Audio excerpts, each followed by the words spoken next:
What's up, Ragin Nation? How's it going? This is Alex here, and you're watching the Ragin Ronin review. I got a review for you. Last Friday, I saw The Revenant, and The Revenant is the latest film from director Alejandro G. Inarritu. He's most known for his work on directing Birdman, starring Michael Keaton and Edward Norton, as well as Babel, starring Brad Pitt and Cate Blanchett. This time around in The Revenant, he's directing Leonardo DiCaprio, Tom Hardy, as well as supporting actors Will Poulter, Domhnall Gleeson, Forrest Goodluck, and Dwayne Howard.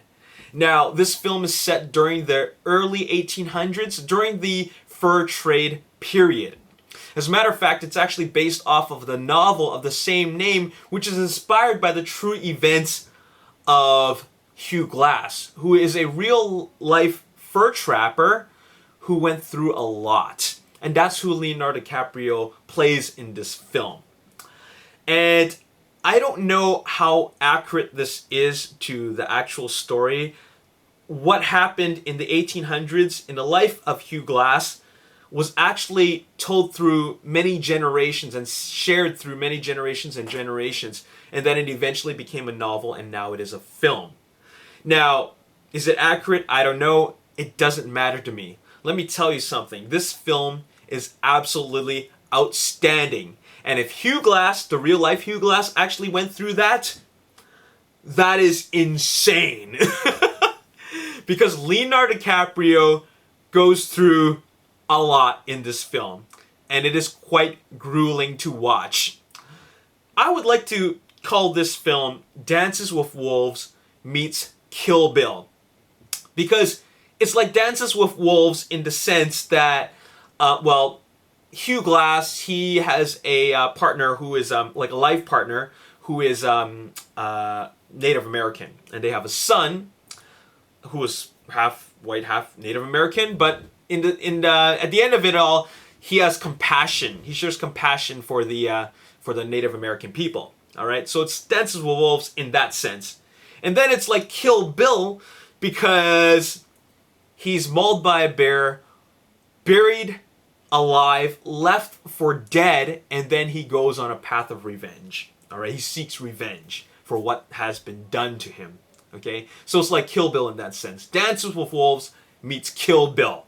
All right, and it just happens to take place in the dead of winter.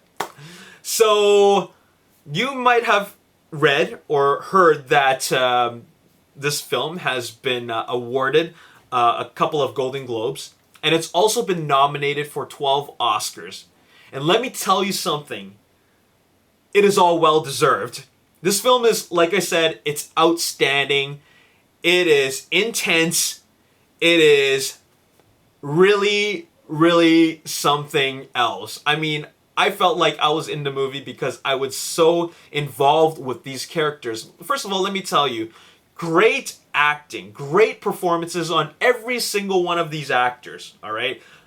I predicted that Tom Hardy was going to get a supporting actor, best supporting actor nomination for this role, and he ends up getting nominated. Leonardo DiCaprio, I don't know if he's going to win, but he definitely deserves an Oscar for what he goes through. He goes through a lot, and by a lot, I mean a lot. It is a lot of stuff that is painful to watch. All right, it is tough to watch. It is grueling. It is emotionally tough, and it takes a toll on you when you're watching it. You're like, man, I can't really watch this. This is too intense for me. So yeah, great performances on all the actors, including all the supporting actors.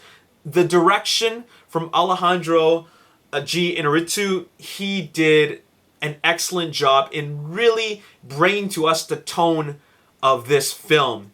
It is savage out there. It is intense. It feels painful. It feels cold in this harsh winter. And that's the message he wanted to convey when making this film. Because as I was watching this film, I felt cold, okay? I felt like I just can't wait for them to get something hot to drink, all right? And you just can't wait for these people to get back home. Because, like I said, they go through a lot. There are like miles and miles and days and days and days away from home, all right? Anywhere near civilization. and they just have to go through a lot just to get where they want to be. It takes place during the time of the fur trade, and they have to carry these big packs of animal pelt on them, and they're so desperate to get it back home so they can get their money. All right, so they go through a lot. The direction is fantastic, but I gotta tell you, one of the great things about this film is the cinematography. The cinematography is some of the best I've ever seen, and that they need to award the director of photography the Oscar for this, because I mean, it wasn't just about long takes and steady camera work and capturing, you know, the moments. It wasn't just about that. The director of photography's job was to be able was trying to tell the story through his lens in the most effective, captivating, and most emotional way. And it was done ever so well through these great shots and camera movements, which really bring you into the movie. I felt like I was in the movie. In fact, I wouldn't have minded sitting closer to the screen so that it encompasses my entire peripheral vision, because what I saw in front of me felt very, very real. It felt very believable. It felt intense. It felt emotional. It was a very, very it was quite a ride. I'll call it that. It was quite an adventure.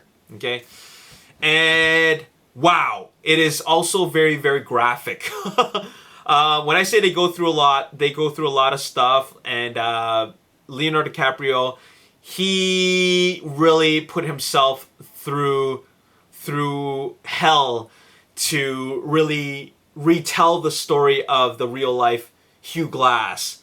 And if Hugh Glass did all that, Leonardo DiCaprio, he decided to go through all that, and it is tough to watch. And it is the fact that it's tough to watch that makes it so engaging. You can't watch it, but you can't help but want to continue watching. You can't take your eyes away from what's going on, even though it's so nasty to watch. Anyways, I gotta give this film an 8 out of 10.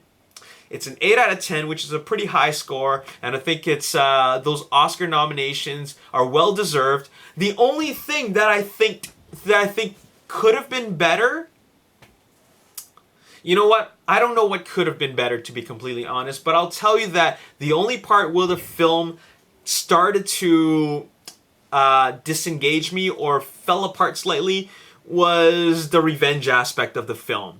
All right, I'm talking about the final act of the film. Once we got there, it felt like the adventure was over. The story of survival was over. It was no longer about survival. It was about revenge. And that was the part which made me feel like, okay, this is not as interesting as the rest of the film. The rest of the film where Leonardo DiCaprio, or rather Hugh Glass, is trying to survive, that was very, very captivating. It was very engaging. And it was those scenes that were tough to watch for me. Once we got to the revenge part of the film, I felt that this film is kind of lost its touch. But it's still a great film. I mean, from beginning to end, it still plays out quite well as a whole. But the weakest part of the film really is the final act of the film, in my opinion. All right, but I really enjoyed it. I really enjoyed it. It's a great film. It's not a film that I would recommend to everyone to watch, because it's not for everyone. But it is an outstanding film. All right, and all of those awards are totally well deserved, and I hope they win. So there you have it. That's all I got to say in this video. As always, if you enjoyed this review and you want to see more, hit that like button, subscribe to the YouTube channel, like me on Facebook, The Ragin Nation. Also follow me on Twitter at Ragin Nation. My name is Alex Yu. Thanks for watching. I'll see you next time. Peace. That concept art maybe is a little bit too scary looking for kids, so we're getting a more cartoony version, which is totally fine, because that's quite true to the